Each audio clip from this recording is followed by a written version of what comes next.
राधे राधे दोस्तों, हरे कृष्णा। नागानां च यथा शेष पक्ष नाम गरुण यथा देवानां च यथा विष्णुवर्णानां ब्राह्मणो यथा वृक्षनां च यथा अश्वत्थ पत्र नाम तुलसी यथा व्रता नाम च तथा गोपयवरा। एकादशी तिथि गर्ग संहिता में नारद मुनि और राजा बहुलाशव के संवाद में कहा गया है, हे गोपियों, जैसे नागों में शेष नाग, पक्षियों में गरुण, देवताओं में विष्णु, वर्णों में ब्राह्मण, वृक्षों में पीपल तथा पत्रों में तुलसी, उसी प्रकार से व्रतों में एकादशी तिथि सर्वोत्तम है। तो चलिए आज हम श्रवण करते हैं एक ऐसी एकादशी की कथा जिसका गुणगान करते हुए भगवान श्री कृष्ण स्वयं उसकी व्रत विधि बता रहे हैं। और इतना ही नहीं, भगवान यह भी कहते हैं कि जिस किसी व्यक्ति ने इस भारत भूमि में जन्म लिया है और वह संपूर्ण निष्ठा के साथ एकादशी व्रत का पालन करता है, वह मेरा अत्यंत प्रिय भक्त है। तो चलिए आज हम पौष मास के कृष्ण पक्ष में आने वाली सफला एकादशी की चर्चा करते हैं। एक बार युधिष्ठिर महाराज ने भगवान श्री कृष्ण से पूछा, हे जनार्दन, पौष मास के कृष्ण पक्ष में कौन सी एकादशी आती है? उसका पालन करने की विधि व्रत क्या है और इस पवित्र दिन के आराध्य देव कौन है? कृपया इसका विस्तृत वर्णन मुझको सुनाइए। भगवान ने उत्तर देते हुए कहा, हे राजन, मैं यज्ञ और दान से इतना प्रसन्न नहीं होता जितना अपने भक्तों द्वारा एकादशी व्रत का पालन करने से होता हूँ। इसलिए प्रत्येक व्यक्ति को भगवान हरि कृष्ण के इस प्रिय दिवस पर एकादशी व्रत का अवश्य पालन करना चाहिए। पौष मास के कृष्ण पक्ष में आने वाली एकादशी को सफला एकादशी कहा जाता है। इस दिन भगवान नारायण के विग्रह की पूजा अर्चना करनी चाहिए और ऋतु अनुसार फल फूल तथा धूप दीप अर्पण करके भगवान के सुंदर स्वरूप पर अपने मन को केंद्रित करना चाहिए। अब मैं तुम्हें सफला एकादशी की कथा सुनाता हूँ, ध्यान पूर्वक सुनो। चंपावती नाम की एक सुंदर नगरी में महिष्मती नाम का अत्यंत पराक्रमी और धर्मनिष्ठ राजा राज्य करता था। उसके 4 पुत्र थे, लेकिन उन सभी में सबसे बड़ा पुत्र लुम्पक हमेशा हर प्रकार के पाप कार्यों में लिप्त रहता था।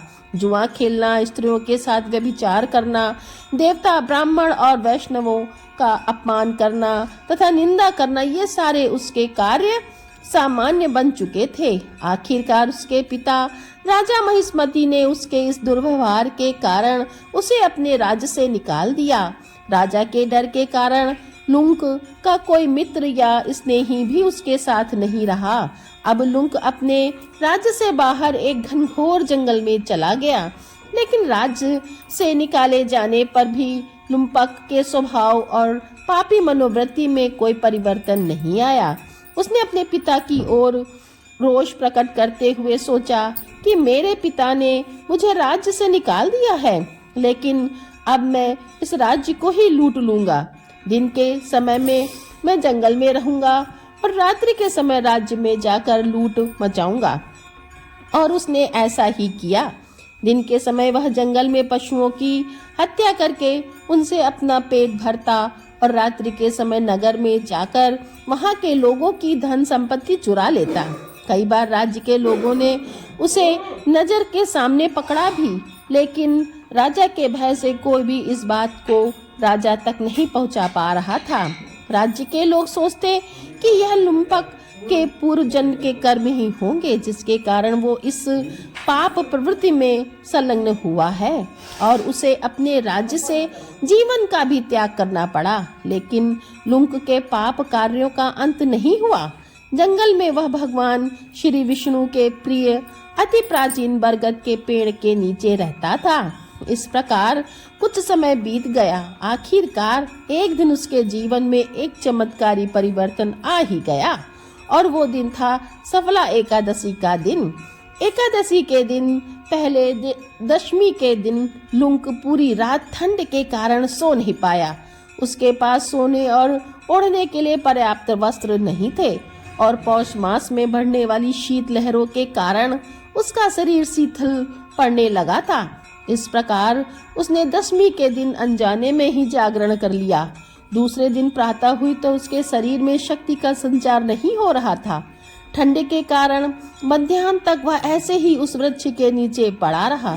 भूख और प्यास ने उसके शरीर को अशक्त बना दिया था और इसलिए वह जाकर किसी पशु का शिकार करने के लिए भी सक्षम नहीं था। आज पहली बार उसे अपनी असहाय अवस्था का अनुभव हो रहा था।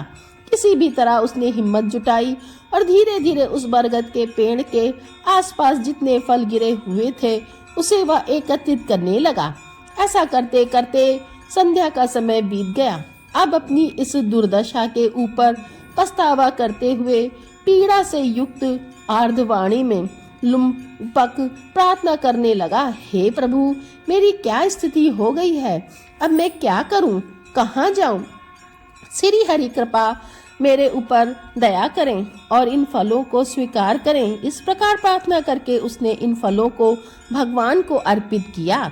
उस रात्रि भी ठंड के कारण वो सो नहीं पाया, लेकिन परम दयालु भगवान मधुसूदन इस प्रकार लुंक द्वारा अर्पित किए गए फलों से अत्यंत प्रसन्न हो गए, क्योंकि अनजाने में ही सही लेकिन लुंक ने सफला एकादशी व्रत का पालन किया था, भगवान को फल अर्पित किए थे और रात्रि को जागरण किया था।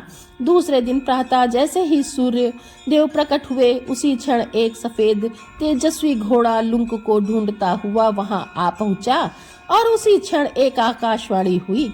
बादलों की गड़गड़ाहट सुनाई दी और उस दिव्य ध्वनि ने लुंक से कहा, हे लुंक, यह घोड़ा तुम्हारे लिए आया है। हे राजा, महिष्मती के पुत्र, परम भगवान श्री वासुदेव की असीम कृपा और सफला एकादशी का नियम पूर्वक पालन करने के कारण तुम्हारे समस्त पाप कर्मों का नाश हो चुका है। अब तुम इस घोड़े पर सवार हो जाओ और अपने पिता तथा परिवार से मिलने के लिए वापस अपने नगर में जाओ। इसी क्षण तुम्हारा राज्य तुम्हें वापस मिलेगा। जाओ। आकाशवाणी सुनकर लुम्पक गदगद हो गया। सफला एकादशी द्वारा अर्जित पुण्य फल से उसका देह पुनः कांतिमान और युवा हो गया और वह उसी क्षण घोड़े पर सवार होकर वापस अपने राज्य में चला गया। भगवान की कृपा से राज्य में जाकर उसने पुनः अपने राजकुमार का दायित्व संभाला। जब उसके पिता ने उसे हर प्रकार के वैष्णव सद्गुणों से युक्त पाया तो उन्हें अत्यंत खुशी हुई। कुछ समय पश्चात राजा महिष्मती ने राज्य अपने पुत्र को सौंप दिया और लुम्पक ने अनेक वर्षों तक सुखपूर्वक राज्य किया। भगवान श्री कृष्ण की कृपा से उसने एक सुंदर राजकुमारी से विवाह किया और उसे भी पुत्र प्राप्त हुआ। जब उसका पुत्र युवा हो गया तो लुम्पक ने भी अपने पिता की ही तरह राज्य अपने पुत्र को सौंपकर स्वयं जीवन की परम गति को प्राप्त करने की इच्छा से जंगल में प्रवेश किया। इस भौतिक शरीर का त्याग करने के बाद उसे वैकुंठ लोक की प्राप्ति हुई। सफला एकादशी का समापन करते हुए भगवान श्री कृष्ण ने युधिष्ठिर महाराज से कहा, हे राजन, जो भी व्यक्ति इस प्रकार मेरी शरण में आता है वह हर प्रकार के कष्टों और दुखों से मुक्त हो जाता है और जीवन के अंत में वह मेरे धाम को प्राप्त करता है। इसमें कोई संशय नहीं है। जो व्यक्ति सफला एकादशी की कथा का श्रवण भी करता है उसे रासु यज्ञ करने का पुण्य फल प्राप्त होता है। तो इस प्रकार परम भगवान श्री कृष्ण की कृपा और भक्ति प्राप्त करने की इच्छा रखने वाले प्रत्येक व्यक्ति को इस सफला एकादशी का श्रद्धा और नियम पूर्वक पालन करना चाहिए। अगले दिन यानी द्वादशी पर निर्धारित पारण समय पर करके व्रत को खोलना चाहिए।